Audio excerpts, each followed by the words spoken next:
Hello, everyone, and welcome to Leaders of Today, Teens to Titans.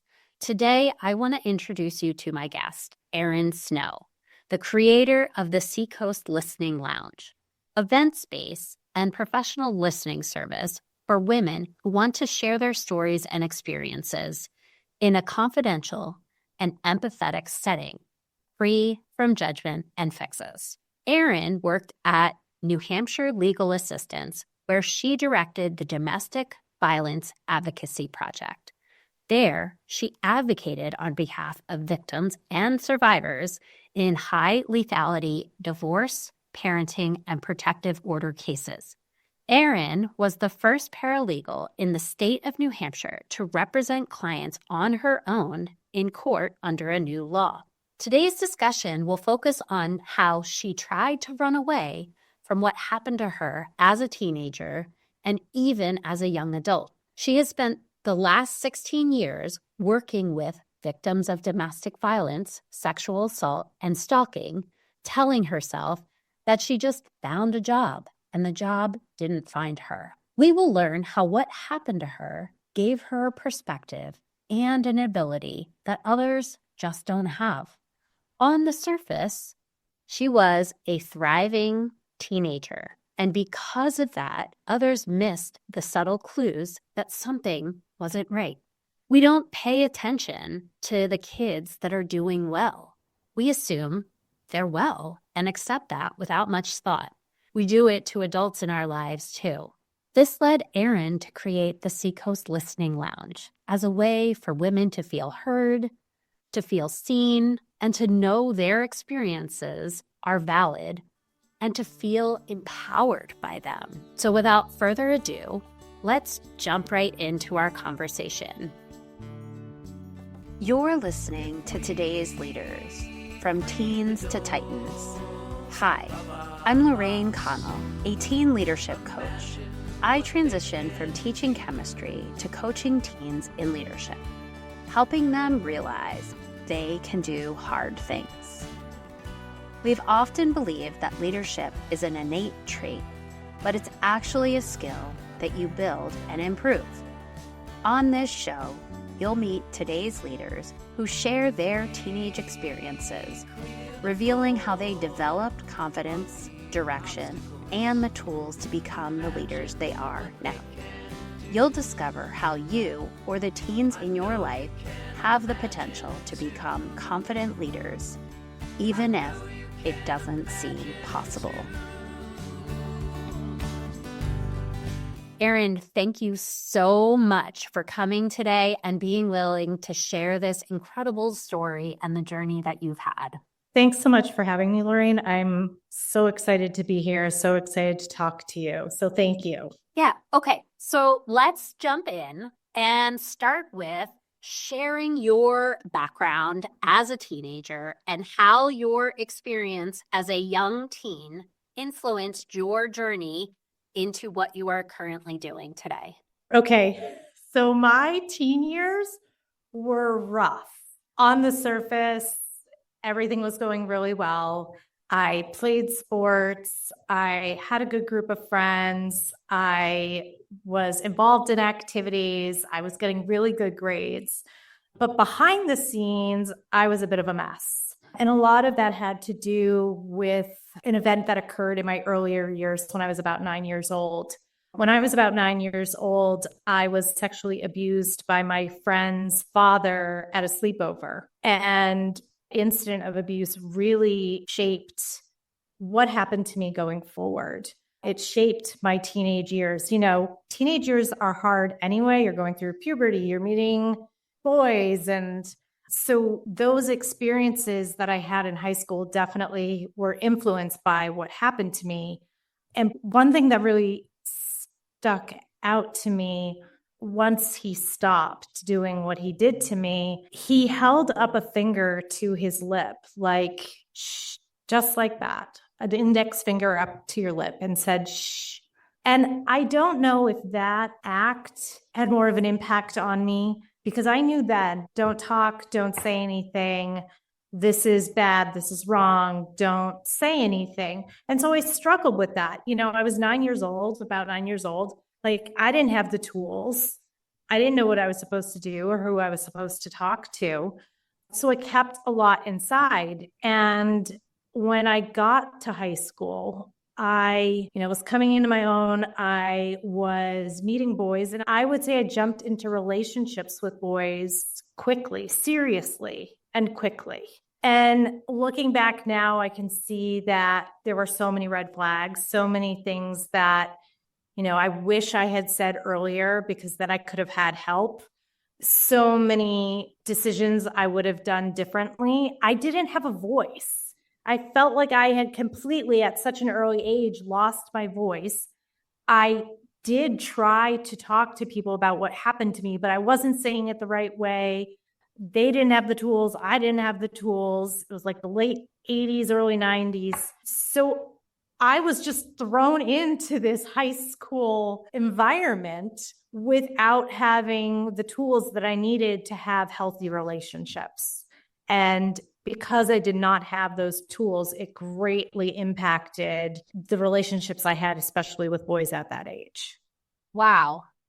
It's so interesting to me. And I guess so many questions, like, how did you manage to stay successful? How did you keep that facade up when you were feeling whatever you were feeling on the inside? And that was one of my questions. But also, the question was, what were some of those attempts to share your story or make somebody aware of what happened? Can you reflect back on what maybe some of the red flags were that you were like, why isn't anybody seeing that I'm suffering? Yeah. So how did I keep it up? That's a really good question, and something that I wonder as well. Like, how did I keep that going? I think part of it was I didn't want people to know. And if I didn't want people to know, it's weird because I wanted people to know, but I didn't want people to know because it felt shameful. It felt like a secret. The act of him putting his finger up to his lip like that very clearly says, this is a secret. Mm-hmm. So we all have secrets. And sometimes we have those moments where we're just like busting, where we just want to say what it is. But then we hold ourselves back, and we hold ourselves back because we don't want judgment. We don't want people to think differently of us. So we keep it inside and we keep moving forward. And I think that's what I did. Like, I have to keep moving forward. I have to keep doing well. I have to keep putting out the appearance that everything is okay.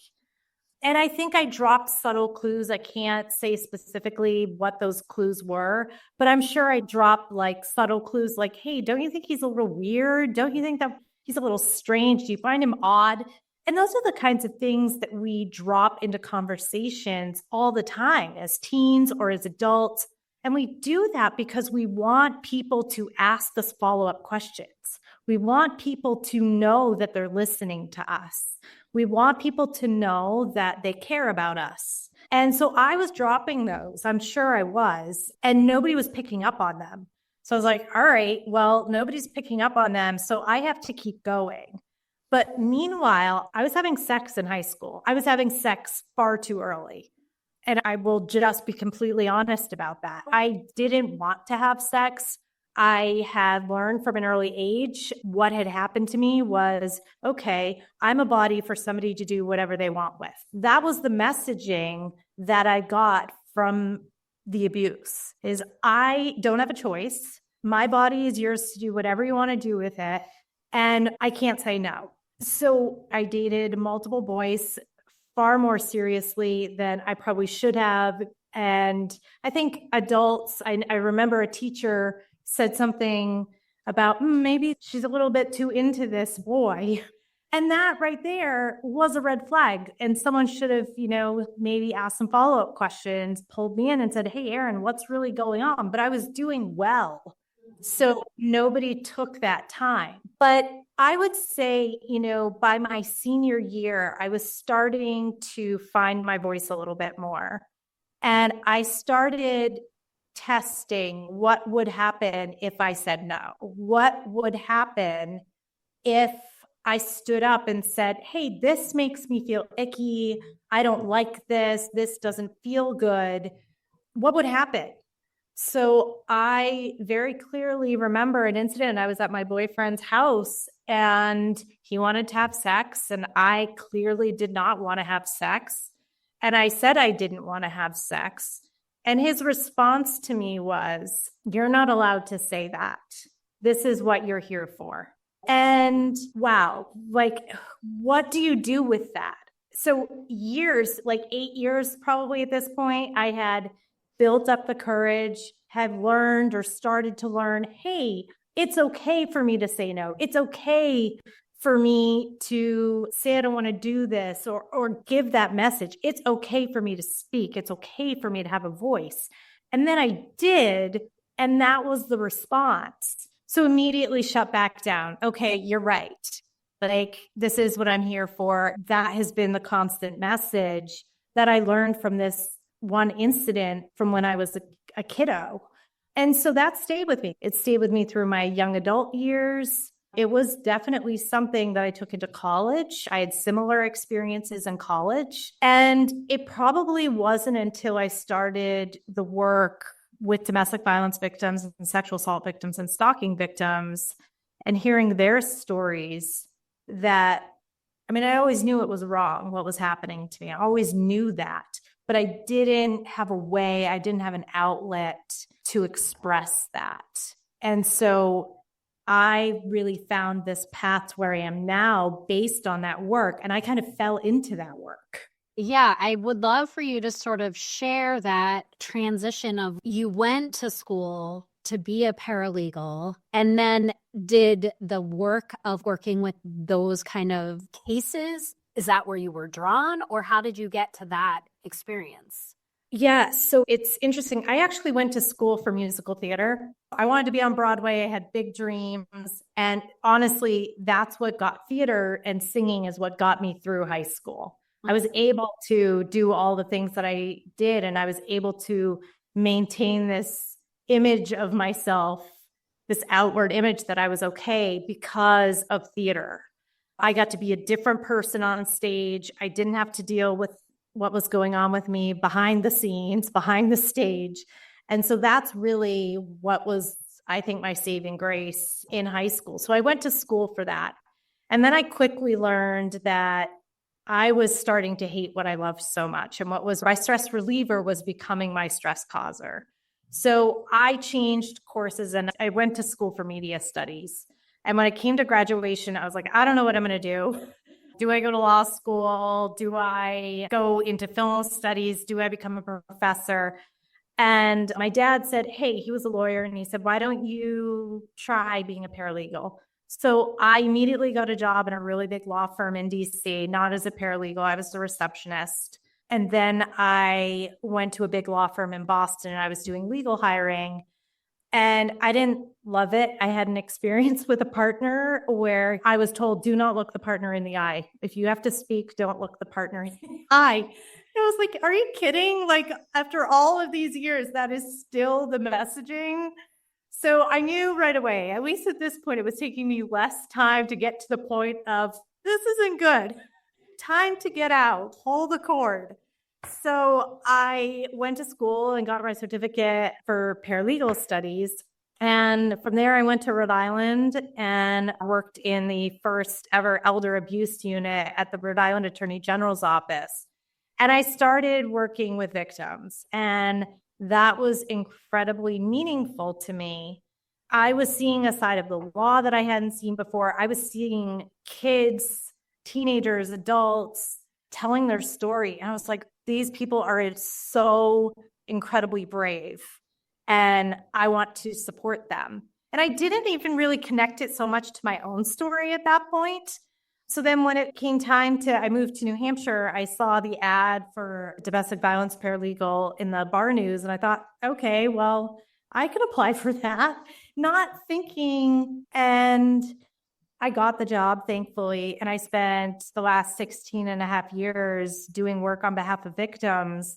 And I never told people my story.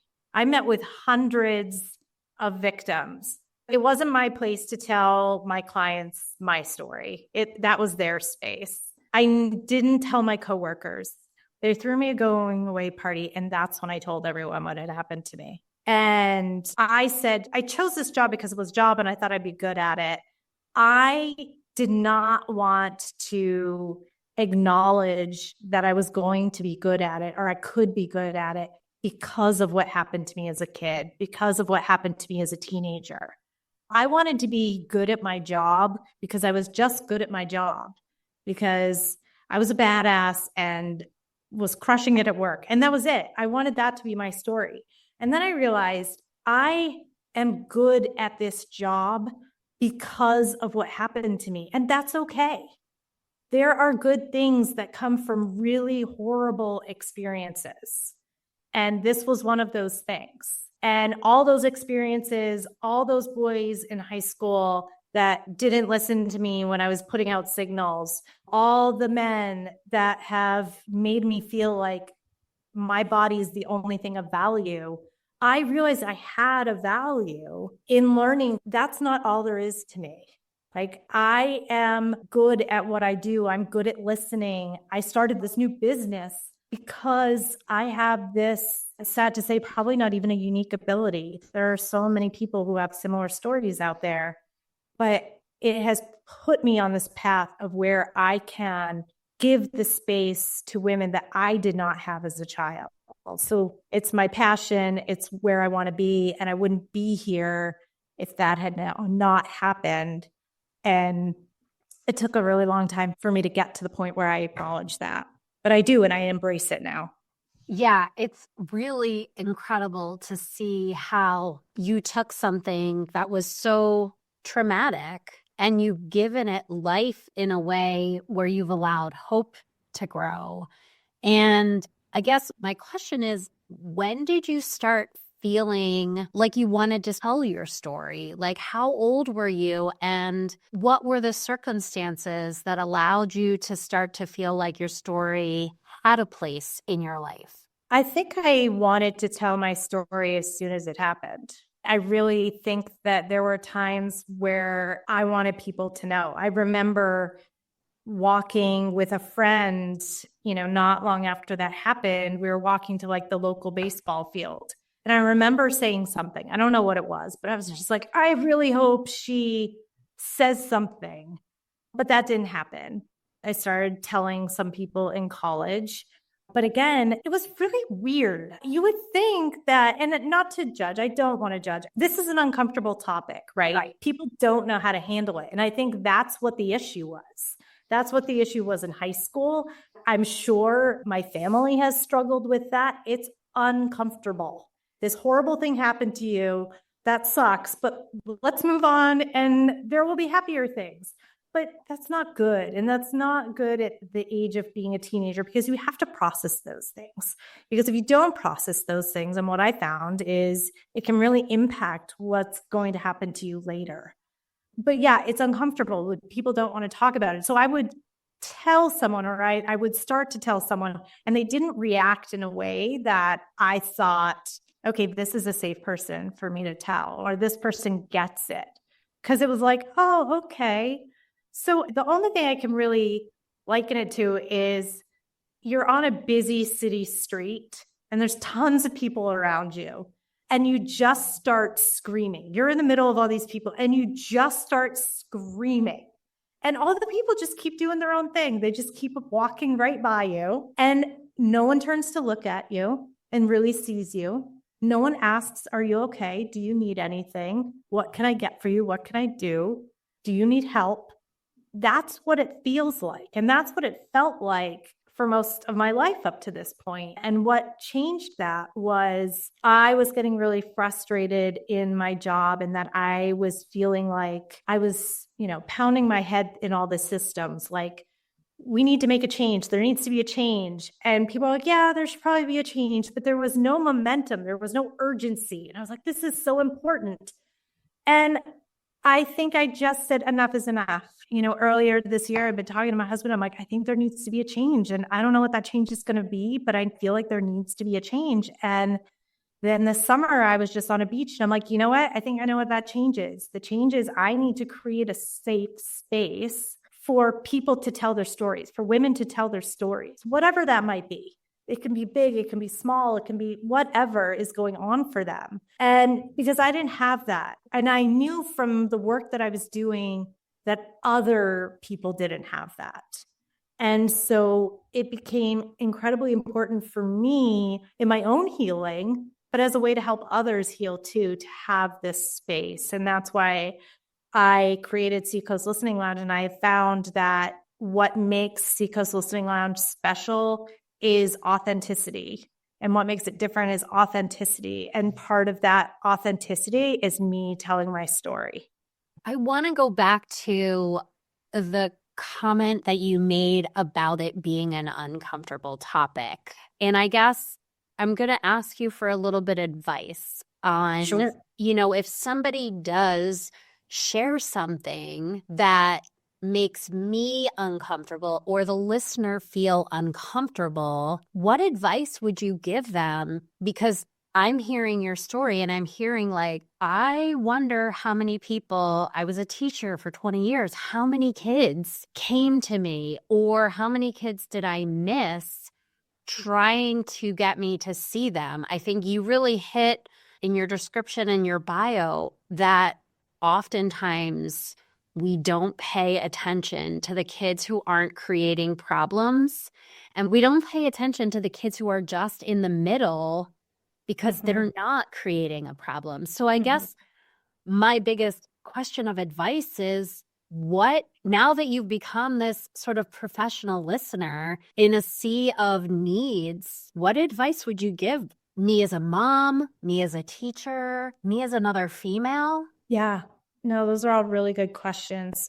I guess I would say my advice would be look at each conversation as an opportunity.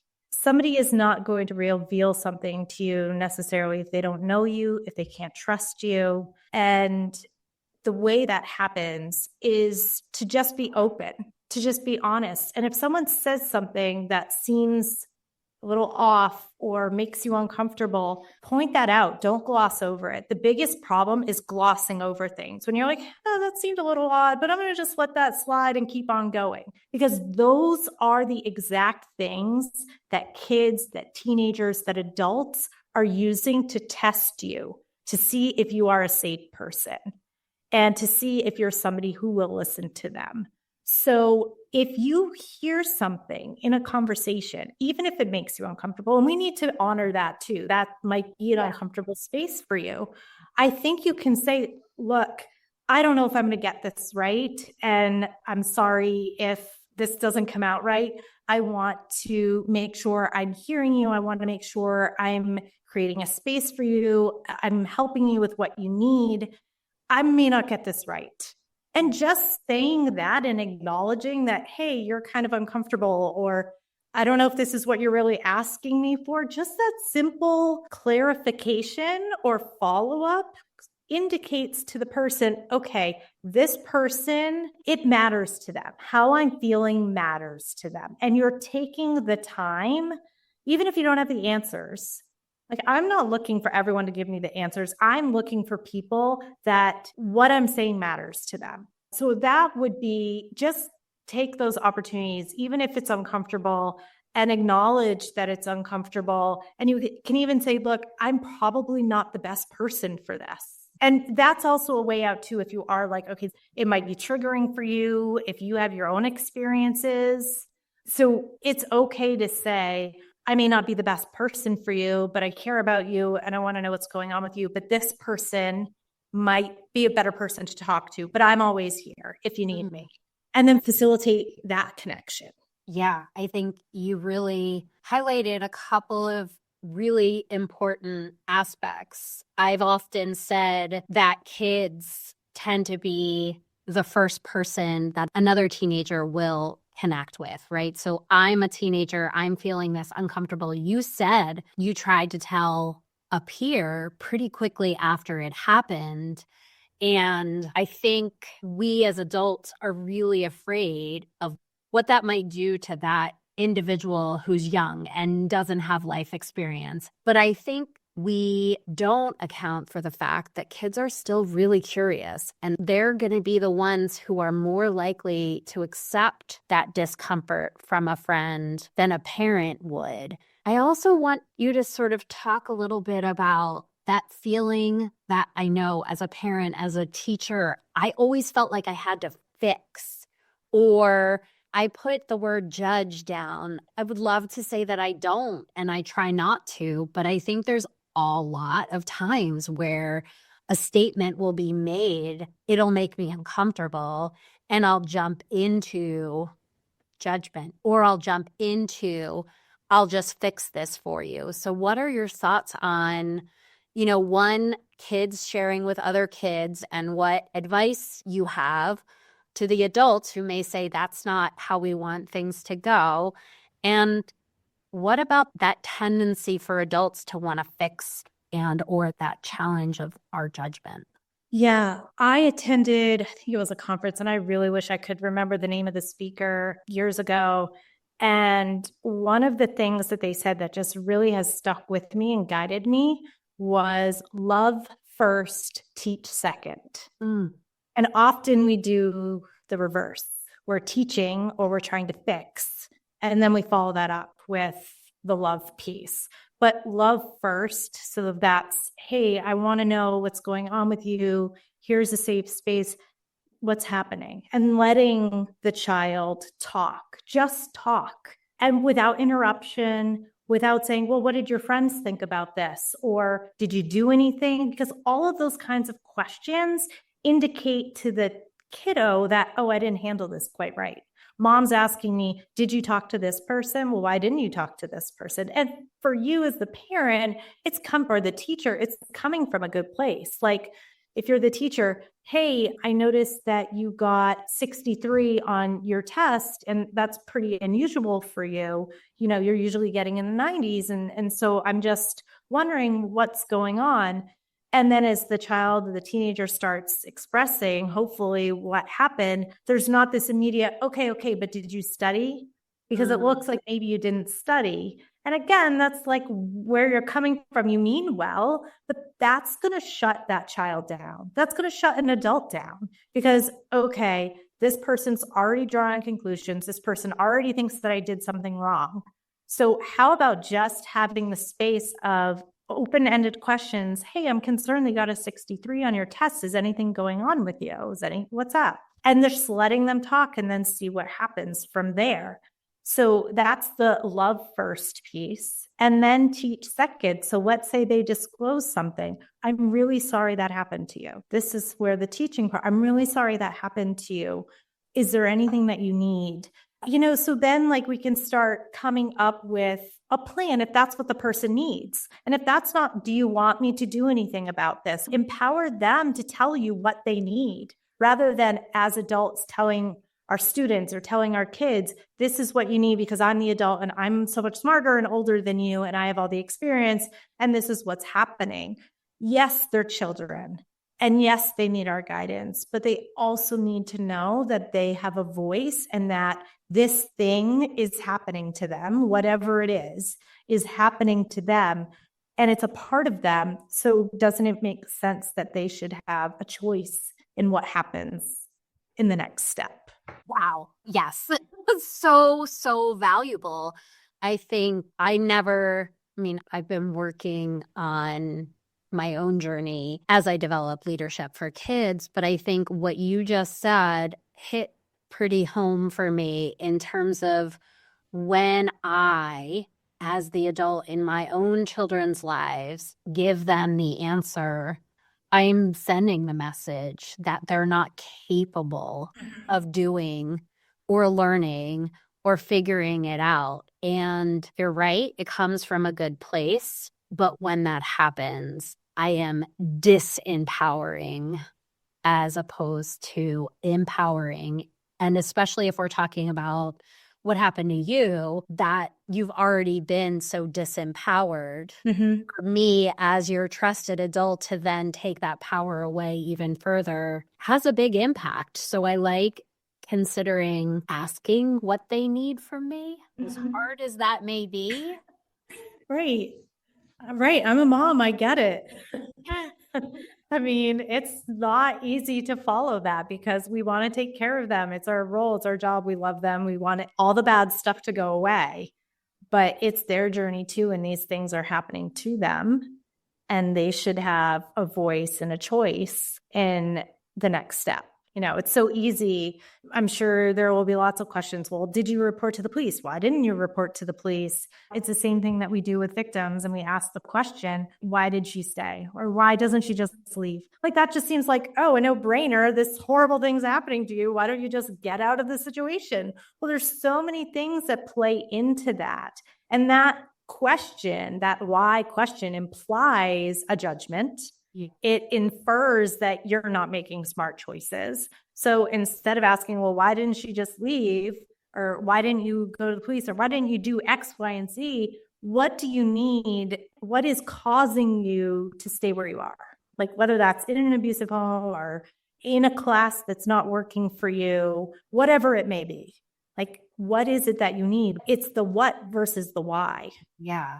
Or how can I help? Yeah. How Yeah, can exactly. I give you the tools that you need to make the decision? Yeah. How is the listening lounge different than like therapy? Really good question. Valid question. So again, it's the fix piece. So I'm not looking to create a treatment plan. First of all, I'm not qualified. I'm not a therapist. So let me just say that right away. But it's different boundaries, right? It's a safe space for women to be able to talk about what's going on with them without thinking, all right, I'm getting a diagnosis, or I need a diagnosis, or there needs to be a treatment plan, or I need to make sure I stay on this regular path of coming in once a week at this time every week. And that's much needed. And I am very respectful of that space as well. But this isn't that space. This is a space where I'm not looking, there's no look for a fix here. There isn't going to be a treatment plan and nothing's off limits. There aren't these boundaries, these clinical boundaries. Do people come to you and ask for guidance? So if I'm in a listening session, I usually try to have this discussion with the person in advance. But if I'm in a listening session and, again, picking up on verbal, nonverbal cues, it looks like they're looking for me to say something, just like you would do with your friends. If you're like, all right, I'm picking up that I should say something right now, I'll ask, do you want to know what I think? What would be helpful for you in this situation? In this moment, what would be helpful for you? And they're like, yes, please tell me what you think. Or nope, I don't want to know what you think. I don't care. And that's fine. That's what this space is. It's unique to each individual that is coming to use the service.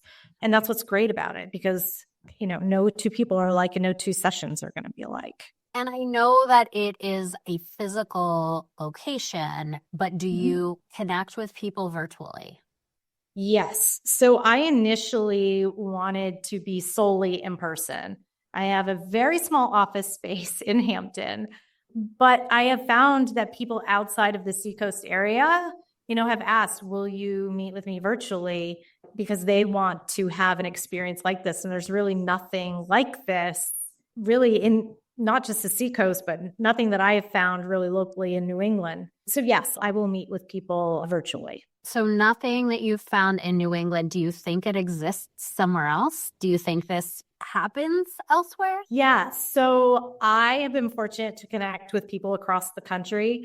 Somebody reached out to me from Romania a week or two ago, and they found me online and they want to start something similar in their community in Romania. And I was just like blown away that how much of an impact it had and how much they wanted to learn from what I was doing here in New Hampshire, tiny New Hampshire. But yes, there are other places across the country that are doing something similar to this, but none of the models are exactly alike. I did find out, I think it's Boston University, they started a program, I think it's ear to ear, something like that, where they are doing peer-to-peer listening sessions, because they also recognize, like you mentioned earlier, that people are more likely to connect probably at that age with a peer rather than going to mental health services or going to a professor or an RA. So they created this program very similar where they get paired up with another student and they have that listening session. And from there, if the person needs additional supports, I think they probably will refer them. Similar to me at Seacoast Listening Lounge. Look, this is not a service for people who are having a mental health crisis. I'm not qualified to handle that. In my prior work, I'm very good at issue spotting. I know what is outside the scope of what I can do. So therapy, obviously the best path for somebody who is experiencing a mental health crisis or who needs treatment or, any of those things. So, but I can certainly make referrals. And so, yeah, there are things popping up. And I think since COVID, people have been searching for a connection. It's like other self-care things, finding ways to be mindful of our own wellness, whether it's going to the gym or going to the spa, but finding ways to mentally take care of ourselves. And this is just another service available. And I think people, especially since COVID and we're in this loneliness epidemic, are finding the need for services like this. So I'm absolutely thrilled to be doing the work that I'm doing. I'm excited to see other people doing similar work across the country and now across the globe. I'm just really happy to be a part of it. My last question that I ask my guests is to go back to teenage Erin and or current teenagers and give them some advice. What would you, if you could go back and talk to Erin as a teenager, what would you say to her? I would say that it is okay to be seen. It is okay for you not to be okay. And you don't have to put on a happy face. There are supports and people out there who care about you and know that you matter, whether that's your family, friends, an activity that you're a part of. There are people out there that will take care of you and will teach you and help you grow, help you learn that if you haven't already discovered it yourself, that you have value, that every person has value, and you will discover that. And it is easier to do that with supportive people around you. And so find those people and be seen and know that whatever it is that you need to be seen, that they will embrace you. And if the first person you talk to doesn't give you the response that feels good to you, find someone else. You will find someone. Don't give up. And yeah, that's what I would say. Be seen and find people that can help you on that journey to be seen. That's awesome. Great advice. So powerful. How do people find you? How do they connect with you? So I have a website, seacoastlisteninglounge.com. I am also doing my very best at social media on Instagram and Facebook. I'll admit I had no social media until about 5 months ago. Wow. So for everyone that has watched or followed, thank you. I appreciate your support. And thank you for, hanging in there with me and being patient as I navigate social media and figure that out. But everybody's been great. So Seacoast Listening Lounge on social media as well? Yeah. Thank you so, so much for this interview today. Thank you for sharing your story. Thank you for being vulnerable. And really, thank you for doing what you're doing. Thank you so much for having me. It was really just such an honor to be here and to talk with you. Thank you. Are you ready to help the young people in your life unlock their inner strength and step confidently into leadership? The new workbook from Peers Not Fears, Your Voice Matters, Uncovering Your Unique Leadership. It's designed to help teens see the leader in themselves, step by step. It's not just a workbook. It's the first step towards a ripple effect that could change lives. Let's turn today's teens into tomorrow's titans. Thank you for tuning in to this episode of Leaders of Today, Teens to Titans. If you found this episode helpful, please subscribe, leave a review, and share it with other parents who might benefit from this conversation. Together, we can support our teens in building healthy, positive relationships and become leaders of tomorrow. Until next time, I'm Lorraine Connell, and this is Leaders of Today, Teens to Titans.